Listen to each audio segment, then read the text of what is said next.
All right. And if you missed us, we are back. And we are back right before the postseason. This is Yankees Unloaded. I'm Jake Ellenbogen, and he is Gary Sheffield Jr.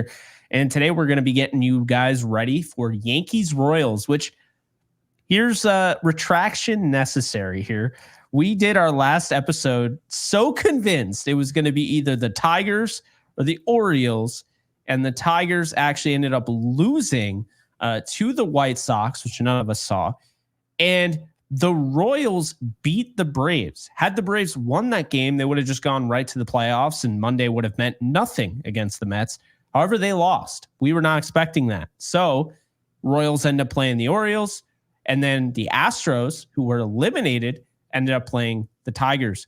AJ Hinch got his revenge over in Houston. And the Orioles, who, I don't know, they celebrated a little too soon. A lot of Orioles fans seem to think they had this thing wrapped up in the bag. Well, they got swept in 2 games, to be fair. So I don't know why they thought that in a 3-game series. Gosh, how can you possibly feel confident heading into a series that could be over in 2 games? Okay, this is baseball, right? The Kansas City can go into Yankee Stadium, beat the brakes off of Garrett Cole, right? This very easily could happen. It is baseball. We've seen it before where very opportunistic situations just don't bounce your way in 1 game. But to walk into a series like that in the wild card, that's the one aspect of the wild card that I feel like is deserved, especially for the teams who win anywhere between 85 and 90 games, is you go out there and you can get bounced in 2 games, right? That's part of the punishment. And you mentioned this earlier, is that, yeah, you kind of do deserve a punishment, right? That should be able to happen because you didn't go win your division. The Yankees, who won their division, shouldn't have to be put in that situation, and they weren't. But I guess the question now is how we move that forward. Do teams that win their division have enough advantage in the postseason? And I know you mentioned, I think you said Mad Dog talked about this. He did. Jake, there's no possible way you can tell me that, because we're going to use this Kansas City and Baltimore series really to drive home a point, which is that Kansas City pitched their ace, won game 1. Baltimore's freaking out, saying, what are we going to do? Right? They've got a really good pitcher right behind that, right? You got Reagans, right? You got Lugo. So you're talking about they win back-to-back games, sweep the series, okay? We are still sitting here. It is Thursday when we record this show. The Kansas City Royals are going to show up to Yankee Stadium essentially fresh with all the days off that we got.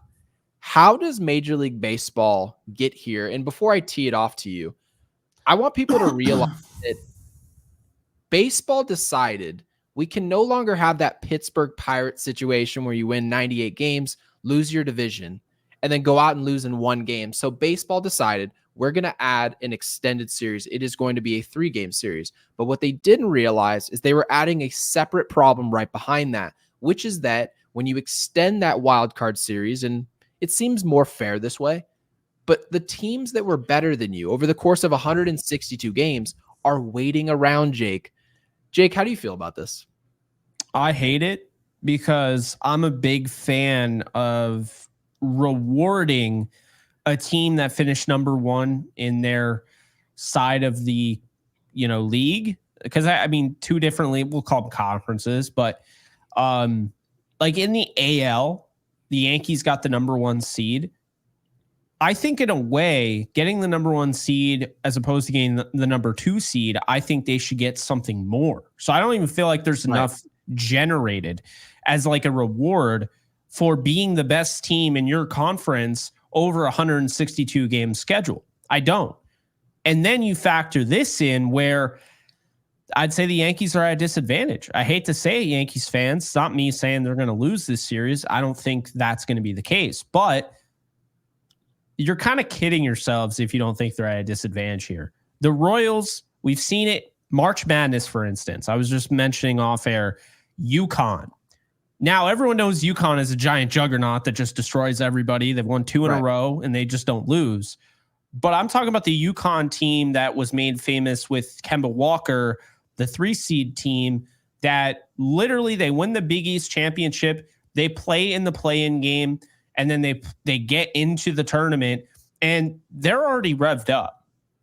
They played the play-in game. They're just playing. There's nonstop playing, and so some would say, well, you can get tired out that way. And some would say, well, I'd rather be the 1 seed or whatever that isn't, is only playing the 16 seed in the first round. Yeah, but the thing is, when you keep these teams rolling in the postseason, there's almost kind of this mentality like, this is it. I just have to do this for a little bit longer, and I'm a world champion. And I think that's a dangerous thing because you talk about the wild card. And yeah, Gary, I mean, the Royals, they get the job done against the Orioles. You know what Royals fans were saying what they had to do? They had to sweep. They weren't talking about winning. They said it was in the bag. They had to sweep the Orioles. They would have been upset if they won in 3. They wanted to sweep the Orioles for that extra day off. How are we even having this discussion? How is there an extra day off to be had? Because that is the issue that we're talking about here, is that now the Yankees don't really have, not only would you make the argument the Royals are in a great, frame of mind right now because they just played a little bit this past week and, they're revved up and they're ready to go. And now they've gotten hot despite the fact they didn't finish off the season super well until the last few games. But now, in addition to that, you have the Yankees who have not played in a while. And you're telling me, the last game they played, I believe, was last Sunday. And now you're telling me the next game that they play is going to be on a Saturday. Well, the Royals have already played a little bit, but to make matters worse for the Yankees, they played a little bit, but at the same time, they got that day off or 2 days off or 3 days off where that's actually beneficial for them. So now they can get their starters ready, like to your point, but it's like a healthy time off where they already played a little bit this week, so it's not going to be rust. Whereas the Yankees, it's almost too much time off. There will be rust, likely. And yeah, it sucks because, the way Mad Dog put it, you play 162 games in like 180 days.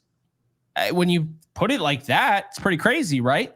How do you not reward the number 1 seed a little bit better than this? To have them play 2 games in 9 days is insane.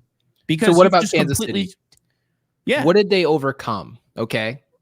They showed up in a series. They were pretty good this season, right? Pretty good team.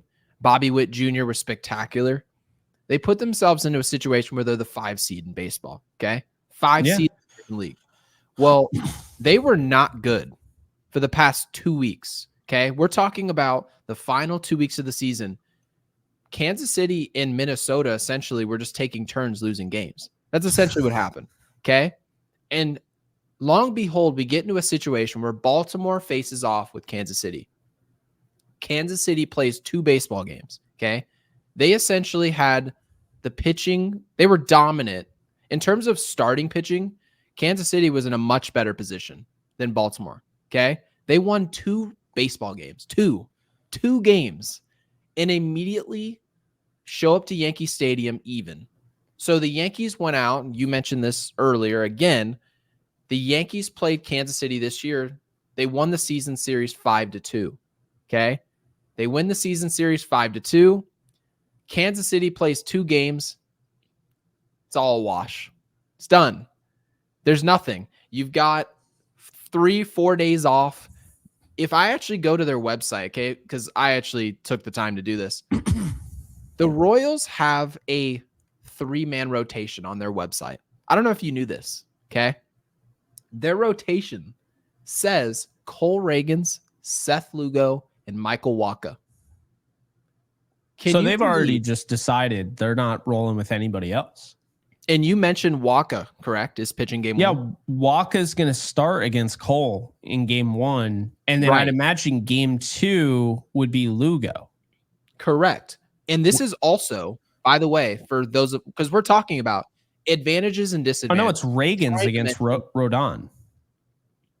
It's who? It's Reagans against Rodon. That's what's listed immediately here. A disadvantage for the Yankees. So also, the Yankees did all this. They're going to be playing in a 5-game series. That's not really what the Yankees and the Dodgers, because those are the teams we're really looking at here. Where are their advantages? Okay. And a lot of people will tell you, well, the advantage here, and I want to try and extend an olive branch, is that you don't have to muck up the water and play in these little short series where you can go home in 2 games. That is true. But is that advantage enough in comparison with that and also playing these games at Yankee Stadium? Based on long-term data, playing these games at Yankee Stadium, playing these games in Los Angeles for the Dodgers' sake is not that much of an advantage. So really where we're at is that Major League Baseball playoffs, this is part of the reason why Aaron Boone came out today and says, we're looking forward for our crack at it. You remember that? I don't know if you saw it. We want our crack at it because this feels a lot like March Madness. It does. It feels that way in large part because the ALDS is 5-game series. The NLDS is a 5-game series, and they won't change it. Why? Because they lengthened the beginning. That's why. They wanted to make sure teams that finish second place in the division have enough of an opportunity to make it deep into a playoff. They want to see the Cinderella story. But Jake, you know what's so ironic about this? You're creating problems for Cinderella stories that no one watches. Everyone tells you, can't wait for the Dodgers to lose. They tell us that all the time. If the Yankees are in the championship series, can't wait for them to lose. But then they lose and no one watches. No. So why do we set it up this way, Jake? It's funny because it sounds great if you're a script writer. And I'm not saying that baseball is rigged, so calm down. But if you were writing a script, right? I think making it so the Mets went the distance against the Tigers in the World Series, that sounds like a good script. Like if you're talking about an exciting movie, you have 2 teams that you talk about the Mets that made it on the last day of the year, the last time possible. And the Tigers were completely out of the thing. So much so they were sellers at the deadline. Oh, you think that sounds interesting? Well, I'm just saying if we're trying to make something that sounds like, oh yeah, like this fairy tale, but here's the reality, right? Here's the reality of it. No one would watch that.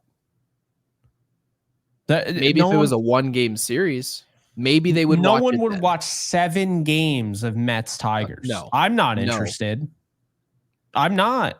Because I think far too often, you know, people see NBA Finals, Stanley Cup, World Series, and they think you could put whoever you want there. No, unless you're the Super Bowl, you can't have anybody you want as those 2 teams. That's what I've learned. The Super Bowl is a social event. I'm eating queso. I'm eating queso and Dr. Pepper. I don't care who's playing. This is a different event. People don't go over to their friends' houses to watch Padres Royals in the World Series. We don't do that. Okay. No one goes over to their friends' houses to watch the World Series unless they have some type of horse in the race. That's the way this goes. And unless the Yankees and Dodgers or Yankees and Padres are playing in the World Series, right? Yankees, Phillies, Major League Baseball, look at the American League. The rest of the teams, no one wants to watch. The Tigers, Guardians, and the Royals. You think Major League Baseball will be furious if the Yankees don't make it? If any of those 3 teams make it, Major League Baseball is furious. Major League Baseball is furious if the Mets make it. They're probably fine because they have the New York media. Really, the National League is fine. Dodgers, Padres, Phillies, Mets. The Mets are carried by their own personal fan base. It is large enough to make up for anything they'd lose nationally. Makes perfect sense. The American League, not so much. There aren't Guardians fans in freaking. That's not even their original name. I love when they're like, oh yeah, Guardians history. How long has that been? 2 years? Get out of here. I know. You know, no, nobody. I mean, that's where I'm at. I agree with you. Now, doesn't mean I don't respect those teams. Like I respect the hell out of the teams. And I was rooting for the Tigers to get to the postseason. Like, cause I was like, this is a cool story. And good for AJ Hinch getting revenge on the Astros. That dude was a sacrificial lamb. And there was other cheating going on. It wasn't just him. So, right. He didn't make a huge deal about it. He just took his punishment, went out the door. But yeah, good for him. I'm glad. Now, I just think when you look at this series against the Royals, this is a team that has won 5 of the 7 games they played against the Royals this year. Yeah. How much do you think that's going to matter in this postseason? 0. And I'll tell you why. Mm-hmm. This entire series is going to be dictated by essentially one man. And it's the one wild card that I mentioned about this Yankees roster that no one has a real, genuine answer for. And remember, Nestor Cortez is not pitching in this series. He is out until at least the championship series, okay? So, having said that, do you know who's really teeing themselves up for a huge start for the Yankees? Carlos Rodon. Yeah. Carlos Rodon is going to be in a situation, even if Garrett Cole wins game 1, where he's having to go toe-to-toe with Seth Lugo, okay? Seth Lugo has spun the hell out of it against us this year, okay? Very tough games.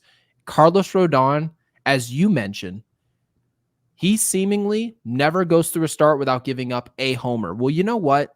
These games are going to be played 2-1, 1-0. We've already seen it. 1-1. So I feel that the Yankees are going to put themselves in a situation where Rodon's going to take the baseball and he's got to be ace type Carlos Rodon. He's going to have to go toe to toe with one of the best pitchers going right now. And I cannot exactly say that's a huge advantage for the Yankees. I can't. I cannot possibly, and I get it. If the Yankees win, that's a good thing for our show. It's a good thing for our audience. We totally understand that. But I'm not going to ignore the elephant in the room, which is that we have a wild card going. He is a wild card. No one knows what Rodon's going to do. He's gone out and dominated Baltimore. He's gone out and pitched against like a Chicago White Sox, or he pitched against the Los Angeles Angels in the middle of the year and gave up 7 runs. No one can predict what he's going to do. We understand guys have bad starts. It's a wash, but there's no consistency. There's no, okay, pitch well yesterday. Now, 4 days from now, I have expectation he's going to pitch well again. No, it's not that way. So the Yankees are set up in a short series against Kansas City, a very smart baseball team.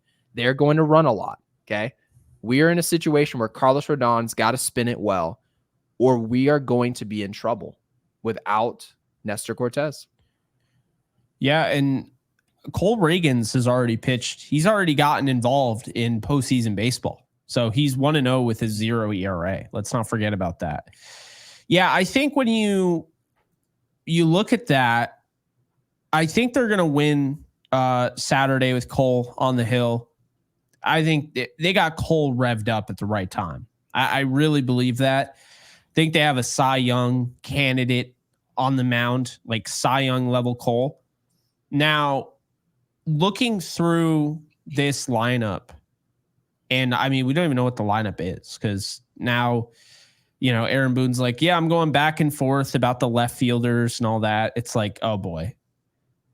But yeah, yeah. Well, let's talk about it, right? So Cashman was interviewed.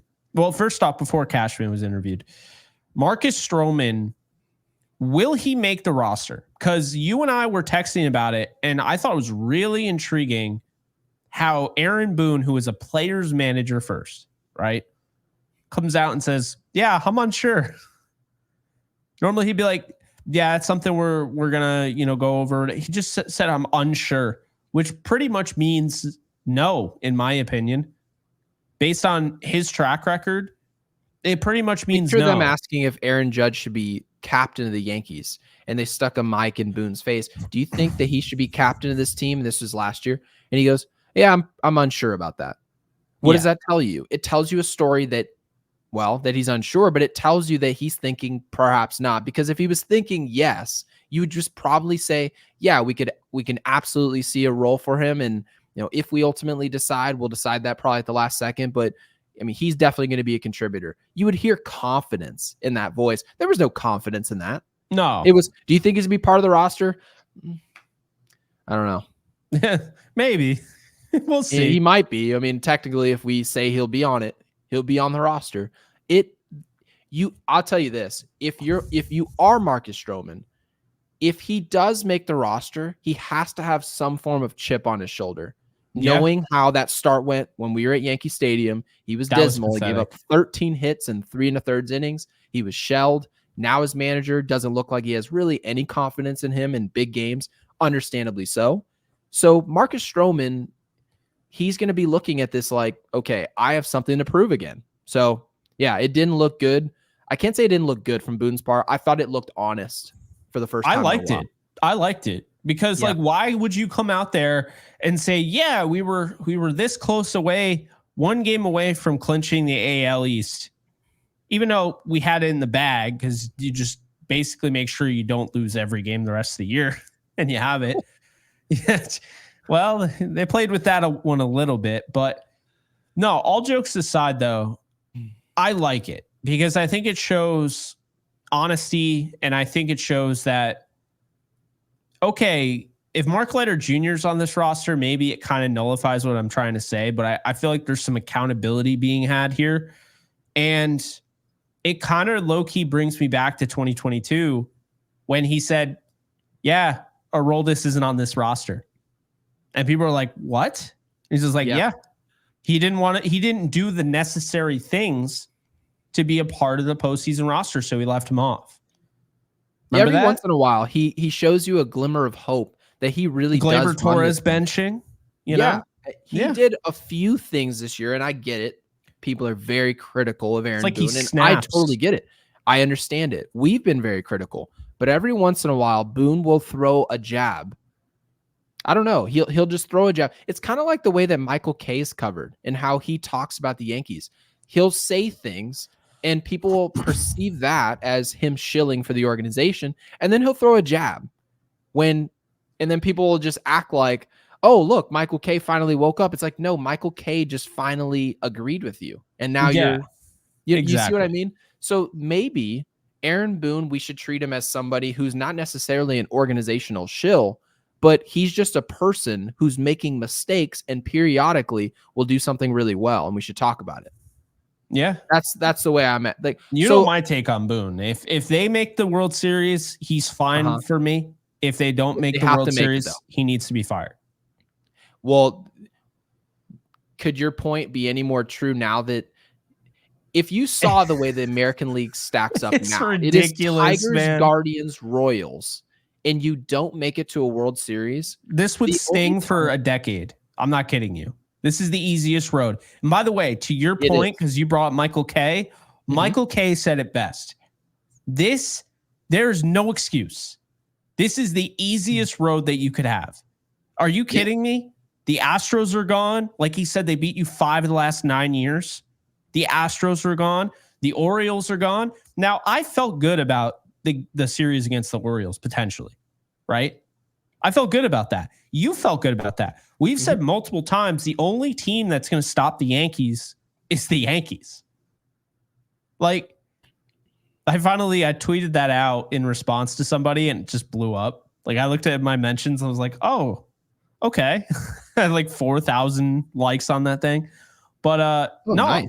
But was I wrong? The only thing that can beat the Yankees is the Yankees. That's the only thing that's going to stop them from getting to the World Series. And I want to make this clear. Winning the World Series is a crapshoot, right? It's baseball. If you get there, I can't be upset if you lose. I can be upset if you can't get there because it's been 15 years. This is the best shot the Yankees have had in 15 years. Can I ask you a question?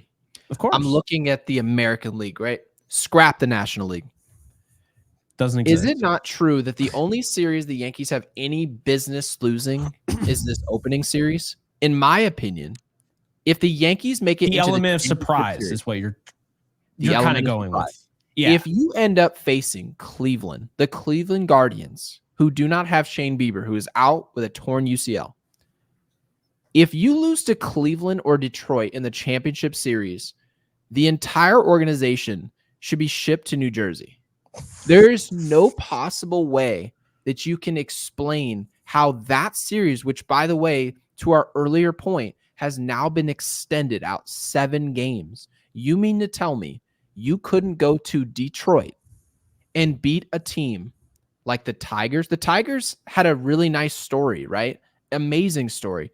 You lose to that team in an extended series. You lose to Cleveland in an extended series, given what that offense looked like in the second half.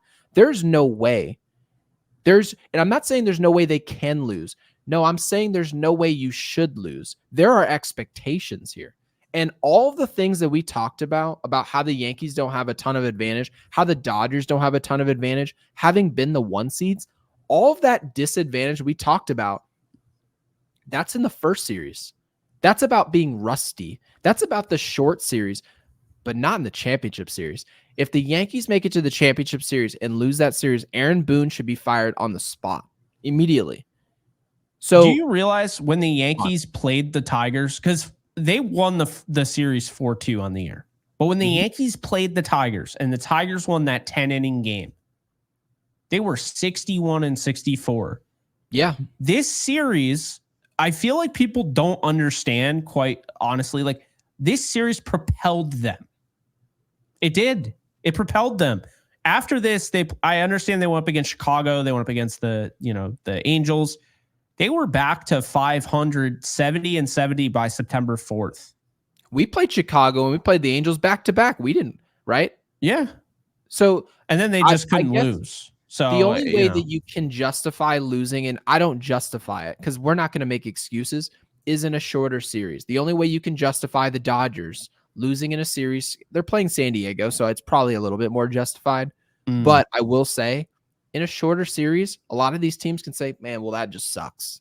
Right? Oh, my God. If you get into a 7-game series, the Dodgers have to be feeling pretty disappointed if they face off with the Phillies or the Mets and they lose in a 7-game series, they get upset multiple times at Dodger Stadium. Yeah, they're probably feeling like they squandered a World Series run, but probably not if they lose to San Diego. So that's where I'm at. The Yankees have to win this opening series. It's going to be the hardest series they play because you're talking about us going into the championship series with Nestor Cortez back into our rotation. Huge development. And potentially Anthony Rizzo too. And I do think that matters to a degree. I mean, we're going to find out. Like, Ben Rice sounds like he might be the first baseman. I don't know if you saw that, but do you think what are the odds? 50-50, because so Boone went on Talking Yanks and they asked him straight up. Jimmy asked him about Cabrera. So he was putting his hat in the run. He's like, are we going to see Cabrera? Why don't we do Cabrera full time at first base? And Boone kind of gave him that. Yeah, I don't know, because he does a lot of things where, he's really flexible as the game goes on. So when I heard that, I was like, oh, okay. So he wants him on the bench, essentially. And he wants to bring him in as the game goes on. Now, he might also play him at different positions as well. But that's how I heard it, Gary. And if that's the case, then Ben Rice has the most golden opportunity ever. Because you don't get second chances very often. Not in professional sports. And Ben Rice has a chance to immortalize himself in Yankee history if he comes out and looks like he did when he first got called up. And you know what? Wouldn't be surprised if he did. Now, I'm not saying, bet the house on Ben Rice, but I am saying, Gary, I do have a feeling Ben Rice is going to almost revert back to what he was doing when he was being successful. I'm not expecting 3 home run games. That's ridiculous. But I think he's going to go back to hitting the way he was before, not trying to do too much. And I think that little stint he had in AAA might have been a blessing in disguise. So do we get a Greg Bird run here? How do you not look at him and see Greg Bird? I don't know. He just Greg Bird. He's the same player. He literally is the same player. I also think he's like identical to Brandon Belt, but that's neither here nor there. Yeah, I think we're going to get a Greg Bird run from Ben Rice. I also think, well, I've already said, I think Jazz is going to explode. I think Jazz is going to explode. I think Aaron Judge is going to completely block out all the postseason stuff. I think he's going to have an A-Rod like postseason. I think Juan Soto is going to be like Juan Soto. I don't know, man. There's something about this Yankees team. I just can't pick against them right now. I truly can't. Like, the only thing that is going to beat the Yankees is the Yankees. And when I say that, I know I sound like a broken record, but you said it. I'm not overly impressed with the Royals. The Royals are more dangerous because of who they are in this scenario. Are you saying that about the Yankees because of their roster? Yeah, the Yankees have the better roster, period. I feel like we could have said the exact same thing about the Dodgers and Dave Roberts led LA team. The Dodgers should have felt like probably in 4 of the last 7 trips into the postseason. Yeah, no one should beat us, especially like 5 years ago. The Dodgers were showing up to postseason series thinking we've just been manhandling all these teams. We're winning 110 games. No one's close to us. We do not lose at Dodger Stadium. And then all of a sudden, a decision, right? A singular decision is like, a pitcher's left in too long. Dave Roberts brings in a guy that I am worried about that. I am very worried about that. But this is what I will say. In a game like this with Garrett Cole, I don't think he's going to make that mistake. Well, I guess the mistake is much easier said than done. Pulling Garrett Cole at the correct time, right? Bringing in the correct matchups. Aaron Boone's talked about we need to get more creative. Weaver's essentially a guy that they've massaged their way into, oh, look at this. We found our closer. Okay, spectacular. He can go multiple innings. That's good. It's something that you introduce. Yes. But then what happens if all of a sudden Weaver Clay Holmes makes his way into an 8th inning tie game? Oh, no. So this is not something we didn't see the last 2 weeks. Clay Holmes did end up on the field in important situations. Okay, they weren't dire, right? The Yankees had to win 1 game their last 7 games of the season to be the 1 seed. Great. But what happens if we're sitting in a situation where Kansas City, we're tied 2-2 in a series and it's the 10th inning of a game, we're going into extra innings, and the Yankees say, oh, let's bring out Clay Holmes. Well, in my opinion, I don't necessarily, at this stage, this could change. I don't trust Aaron Boone to shy away from that decision, go away from it, right? I don't trust him in that moment. I feel like at some point or another, I'm going to look at Clay Holmes or weak spots on this roster, and there aren't a ton of them, where I say, God, I need an impact out of that guy who I didn't trust all year. I feel like I'm going to be in that situation at some point or another. It may or may not work out. Yeah, I'm hoping. I like kind of blocked him out of my memory there, but no, I mean, you're right. He's in the bullpen. He's ready to go and everything. The good news is it sounds like Jake Cousins is going to be ready. That's a pitcher that I think they're going to want to lean on, as well as Tommy Kahnle, as well as Tim Hill. So let's talk about that to kind of wrap up the show. Because the last thing, Brian Cashman's interviewed. He says they're deciding between 11 and 12 pitchers. You and I said 13 or 14. So they're going in a different direction. They want more hitters. I guess really I'm at the point where I want to know who this 15th hitter is, because I couldn't figure it out, Gary. Yeah, I know. I couldn't figure it out, though. If I'm being honest with you, like I think you saw, I think I sent you my list, but I couldn't figure it out, because if you're doing the list, and I'm trying to find it right now. Okay, I got it. 14 hitters. This is what I have for 14. Mm-hmm. And by the way, this is only the case if they decide to go with 11 pitchers instead of 12. Right. So 14 hitters: Wells, Trevino, Rice, Cabrera, Torres, Volpe, Chisholm, Birdie, Dominguez, Verdugo, Judge, Grisham, Soto, Stanton. That leaves out the injured Anthony Rizzo. That leaves out Duke Ellis. And that leaves out DJ LeMahieu. And also Peraza, which I don't know if he's in play. But that's the point I'm making. I can feel my blood pressure when I said LeMahieu.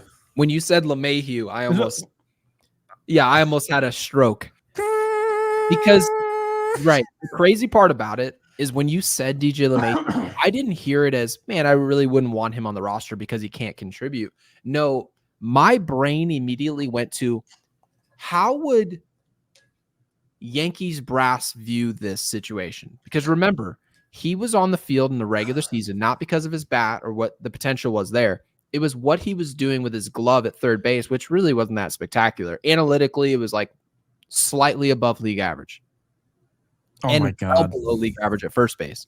And yet they thought that statistical advantage defensively was enough to give him hundreds of at-bats this year. So when I heard the name DJ LeMahieu, this is not personal. I really like DJ LeMahieu. Actually, I wasn't upset about the extension. I just feel like in this moment, they might look at him and say, oh, defensive replacement at second base, and might throw him over. Might throw him over as a defensive replacement. Would it surprise you, despite what we saw at first base defensively all year, for him to It be wouldn't. at first base in an 8th or 9th inning situation? It would not surprise me in the slightest. So when you said the name, Jake, I wanted to cut the podcast early. Well, here are the eligible players that could be that 15th spot. Ready? Duke Ellis, Yorbeat B-Boss, Yes. Oswald Peraza, DJ LeMahieu, and Carlos Narvaez. They're not adding a third catcher. It's not happening. Ellis makes sense. Pinch runner. Ellis does make sense. We talked about this. Peraza makes sense. Mhm. He's actually had experience in the postseason and hit over 300. Limited experience, but still. But yeah, Duke Ellis, the pinch run angle, because what you don't want to do is say, man, John Birdie's just seeing the ball better than Alex Verdugo or Jason Dominguez. Let's put him in left field. Oh, wait, we can't. He's our pinch runner off the bench. But now, if you have Duke Ellis, you have two pinch runners, but you have a guy that's going to play every day if he's the best player to play every day, right? And then Duke Ellis is your pinch hitter or pinch runner. He's only ever going to pinch run. Rizzo's out. He's not playing. Did you see today? They're like, yeah, so he hasn't started any baseball activities. Oh, so he's not playing. I don't want to hear that. He hasn't started any baseball activities. Why do I feel anything? Yeah, but even if we were wrong about this, in a short 5-game series, you mean to tell me that if we ended up seeing him in game 5 in a pinch hit situation, that wouldn't be malpractice? Oh, yeah, he's not ready. He broke 2 fingers. He wasn't ready with 10 fingers. He wasn't ready. And also, John Birdie, in this situation, John Birdie is a better situation for the Yankees. Obviously, right? Obviously, Dominguez is the best situation for the Yankees in left field. You just have to roll the dice with his glove. Because clearly, I don't care what they tell you, he is not great in left field. I can see it already. So just let him go out there and figure it out. He's a good athlete, great athlete. He's got to figure it out. We have to make that assumption at this point because you can't take that bat off the field. Now, having said that, if you did and you want to throw him at DH for a day, John Birdie is absolutely a better situation in left field than Alex Verdugo, in my opinion. I get it. Alex Verdugo had a I wouldn't even call it a roller coaster of a season. I felt like it was a roller coaster at the beginning. And then it's basically been what would you call that? A cat string the rest of the season? I mean, we have not. It was essentially a metronome. Right. Good job. For 3 months. Terrible. Yeah. It was bad. And then all of a sudden, you know what the season was? It was this. I hope everyone's watching this. It was this, and then all of a sudden it was this, and at the very end of the season it was whoop, a little hump. So it was a kiddie coaster. Yeah, it was a little speed bump right at the end. So oh my God. You can't tell me that justifies postseason at bats. And I've mentioned Alex Verdugo has the physical capability of doing something in October. Actually, everyone does. Everyone that touches the field in October has the physical capability of changing a game. Everyone's going to change the game at some point or another. It's just a matter if they change it for the better or for the worse. And Alex Verdugo, based on long-term numbers and what we watched, shouldn't be in that position. In my opinion, John Birdie, you mentioned, if he's swinging a hot bat, let's put his bat in the lineup and then not overcomplicate this. Duke Ellis can be your pinch runner. He's shown he can be successful at it. He understands his role. He knows he's not getting at bats. I feel it's perfect.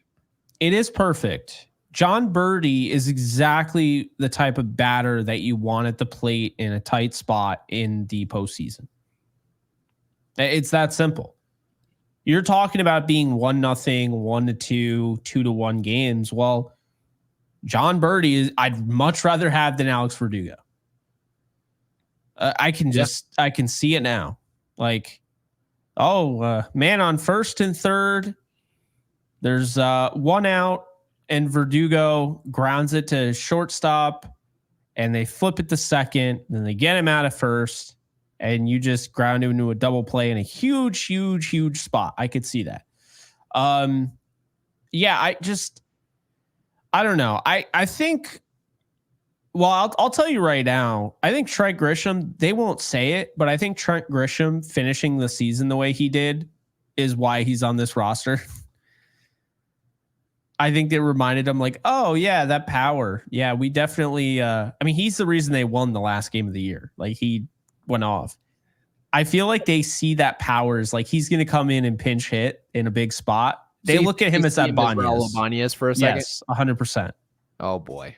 He is the Raul Ibanez on this team. Look at this. We got Raul Ibanez. We got the bird is the word. We got I don't know. After that, all we're missing is a stupid mascot. Remember that mascot, the turtle that we had? No, that was no, that was the parrot from freaking. I don't know why I blank out on his. Oh, was it Encarnacion? Encarnacion. Yeah, it was just like that looks the dumbest celebration anyone's ever seen. It was unbelievable. The thing that's so funny is he jogs around the bases like this. It's just like people come into the room and they're like, "Is he okay?" I'm just happy no one knows. Son that was old enough to see that. Because imagine going to Little League games and you watch your son. Because you see it, right, with Ronald Acuna Jr.'s celebration, everyone backstepping at third base, all the celebrations you see in baseball. Imagine your son running around the bases like this. I'd run on. I'm not even going to say it. I'd pull him off the field, sell all his equipment. Stupid. Oh, man. But it's funny because that little like kiddie coaster you're talking about. Yeah. You're going to end up taking your daughter on a coaster like that, and you're just going to think in the back of your head, like, Alex Verdugo. And you're just going to start laughing to yourself. No one will understand why. And you'll just be like, there you go. Alex Verdugo's season was like the Pirates of the Caribbean. Oh, my God. It essentially was I would say, pretty good start. I was happy with the start. I'll be honest with you. I thought he was displaying some of the things that are considered strengths: contact, solid defensive play, really good arm in left field, right? Can run opportunistically. He can run. Yeah. And as the course of the season went on, he was just a ground ball machine to second base. He was just pounding ground balls to second base. Well, it doesn't really matter how much you can run or how well you play in left field if all you're doing is slapping ground balls to second base. Eventually, there's so much pressure on the rest of your game to succeed, it will diminish. And it's exactly what happened. Alex Verdugo, for the better part of 3 months, was a non-factor. He was a negative factor. And now, because we saw a little hump at the end, and it wasn't great, right? It wasn't a big hump, very small. We're talking about postseason rosters. It feels very similar, his roster spot, to Leiter Jr. They should only come in when it doesn't matter. And I'm here to tell you right now, Jake, it all matters in the postseason. I don't want to see any of those guys. I don't want to see Holmes in a big spot. I don't want to see Leiter Jr. If Leiter Jr. comes in a big spot, I will be addicted to cigarettes. I will. I will be smoking 10 packs of Marlboros. I will. This Yankees team has, you can see, because in my opinion, this is actually still, despite their flaws, a very good roster, especially when you compare it to the rest of baseball. The rest of baseball is highly flawed, highly, okay? Which is why a lot of the teams that we thought we had to beat are sitting at home right now. So, I don't know, Jake. This Yankees team, it's very clear what needs to happen. Aaron Judge needs to play like big number 99. Juan Soto needs to play like the player that would be willing, that you'd be willing to trade for in a contract year, right? He needs Now to he's play up definitely to his got to standards. play up to it because, I mean, Higashioka's hitting bombs. And, Yeah. I mean, Michael King had 12 strikeouts in a game. Michael King looks like Kurt Schilling right now. Yeah, well, yeah, I'm sure he's chomping at the bit to face the Yankees in the World Series. And good for him. You traded right? me? You traded me? Good for him. Yeah, you can win trades. We're not upset that Michael King is playing for the Padres. That doesn't upset me at all because we receive something. I've always talked about this. I don't care who we give up as long as we receive something that we desperately want or need. And that's exactly what happened. The Yankees got Juan Soto. He's lived up to all the expectations. And now A rare win-win really going to trade. see if he lives up to it, because if he shows up in October and plays like Juan Soto in Washington and puts us into a World Series and potentially wins it, are we talking about Michael King anymore? Probably not. Funny, what you just said sounds like the Rams-Lions trade that everyone wants to say was a win-win. No one's going to care. You automatically win any trade if you win a Are you World talking about Series. Stafford and Jared Goff? Yeah. Yeah. No, if you win the Super Bowl, you won the trade. Yeah. And if you win the World Series, you won the trade. Yeah, no, I will not care. Like Michael King can go win 2 Cy Youngs the rest of his career. No one would care as long as the player you received via trade in that one trade helps you win the World Series. As long as that happens, like I told you before, the Yankees have to win once, one time, right? CC Sabathia won one time. And yet every time I see him somewhere, people acknowledge, what's up, champ? Champ, you win once. Alex Rodriguez is seen as a success story in New York because he won one time. That's You just have to win it once. You have to win one time. Garrett Cole's 9-year, $360 million contract. If we don't win one time in that 9 years, yeah, probably a pretty big waste of money. Or we can say we wasted his career in New York. I would probably go that route, but I agree. No, I totally agree. But also, if Garrett Cole, he has to pitch in this postseason like the Garrett Cole we're paying him, because if he gets shelled, now all of a sudden we're going to turn around and say, wow, there's still 4 years left of this contract, and people will be complaining. So it's tough when you don't win that one time, Jake.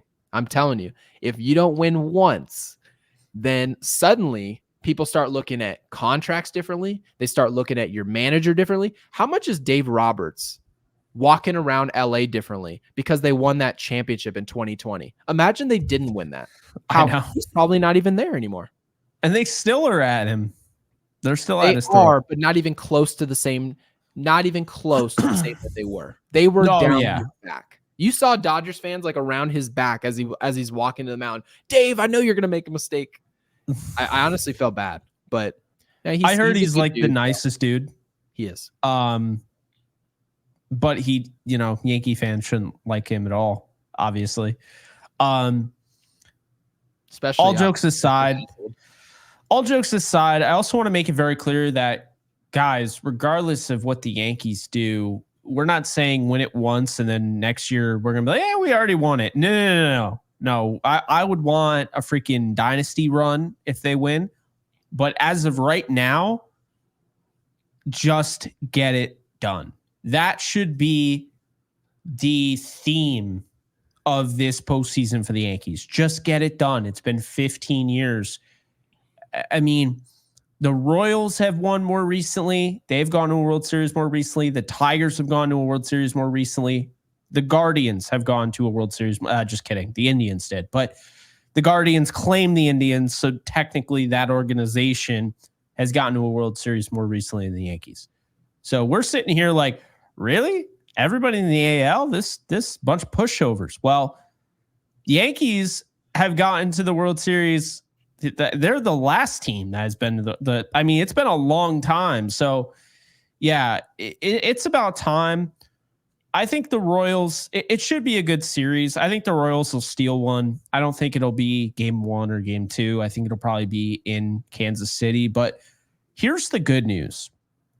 The Yankees are a really freaking good road team. The best in the league, or one of them. I think they are the best in the league, if I'm not mistaken. Like by a little bit. So that's the good news. But that said, I had Emily the Criminal as the movie the last time.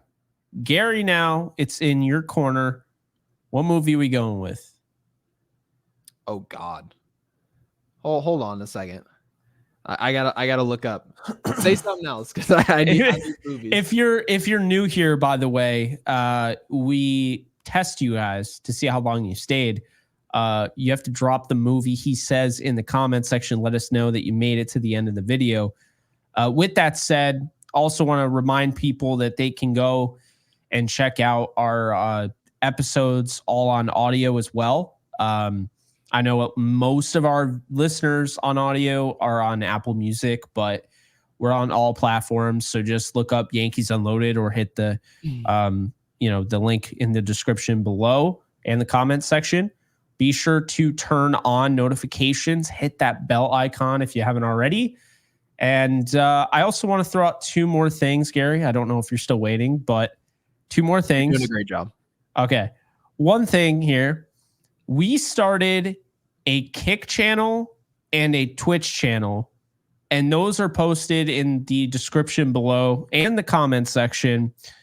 And the reason we started those is because we had a lot of people that are like, we really want you to go live. And trust me, we love live streaming. Live streaming is in Gary and I's DNA. We absolutely adore it. But the reality is YouTube was throttling our videos when we went live that one time and had over 300 people in concurrently. True story. We literally had like 15 videos in a row get 5,000 plus views. And then we did our live, thought we did something really well. We're like, oh, look at that. We have 350 people in here. Chat's rattling. Our very next video did like 2,000 views. They just essentially annihilated. It kept descending. Like it was getting worse. So we figured out, whatever reason, YouTube is allergic to live streaming. If you are a live streaming channel and you go live all the time, you're fine. But if you're a live streaming channel that also creates videos, I deal with it, but I have a bigger subscriber count because my channel's been around since 2020. So I can manage with our subscriber count. And, we haven't been around that long. We can't really manage that. We got to build this audience. So yeah, we decided to go that route.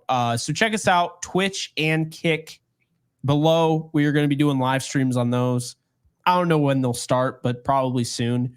But we'll be exclusively live on those. And then we'll probably upload the VOD of those, like those videos. We'll probably turn them into actual videos on YouTube. So if you want to get the live experience, it'll be over there. But then afterwards, we'll probably download the video and drop it on YouTube. Two more things, actually. One more here. Just want to let you guys know that we also have a Discord. So it's basically a free server where you sign up. It'll take you like 5 minutes tops. And it's free, again. And you click the link. And it's basically like 24/7 Yankees chat with all, the community that we've built. So that's great. If you want to check that out, link is in the description comment section below. And last but not least, our field level shout outs. And then I'm going to let Gary say his movie. Hopefully he has a movie by now. I have it now. I'm running out of oxygen. So field level shout outs. Juan Cepeda, kid from LI, Carlos Marrero, Jeff J, Ed W, Brian Fuchs, Ryan Hoffman, Rich Squires, Joshua Halleckman, Egyptian Magician, Nick Gomes, Jalen Sestero, JT Roberts, Mickey G, Ronnie, Tony Jones, and Insight. Appreciate you guys. And now I'm going to turn it over to Gary before I pop. Okay. So I got a good one here. We're rolling with Russell Crowe's Gladiator. This is a movie I actually saw for the first time while I was in Europe. Right. So while I was in Rome. So perfect time, perfect movie. The Yankees have to be the last man standing. That's just the way it is. I know that Aaron Boone and Brian Cashman, they talk about, we want our crack at it, and it feels a lot like March Madness. The Yankees need to come in with a mentality of, we're the only team that can beat us. If we don't show up, we are going to lose. All these teams deserve respect. I feel like everyone understands this, but as is tradition, when you say we should win the World Series, people take that statement and say, oh, well, you're just going to bulldoze teams like it's the NBA. No, you need to show up and take it. The Yankees at this point, we've been waiting since 2009. Okay. I believe the song Empire State of Mind just came out the last time we won a World Series. Should not happen. Okay. This is a long time ago. The Marvel Cinematic Universe, I don't even think started yet. It is obvious. The Yankees have pressure, but at some point or another, pressure, I guess they say it could burst a pipe or make a diamond. Now's the time, right? We're not waiting till 2026. What can happen with a prospect? Don't want to talk about those guys. I want to talk about who's on the roster and who can help us win a World Series. Drop Gladiator in the comment section if you stuck around. Sounds good. Well, you guys do that, and we'll be back. Tomorrow, because they play baseball. I'm all out of it. Yeah, tomorrow, Saturday. Tomorrow. Wait. Oh, my bad. It's Friday. It's Friday here for me, but Gary's over on Thursday. So maybe we should just start having 2 different dates in our crawl at the bottom. Yeah. When we recorded this, Gary was on the 3rd of October and I was on the 4th. No Yankees baseball tomorrow. We don't know if we're going to make a video. We'll kind of see if there's maybe we got some roster decisions we can talk about. If something crazy happens, like Alex Verdugo's left off the roster, Marcus Stroman, if he's left off the roster, we maybe can talk about it. We'll see. We will see. So that's going to do it. And like this video.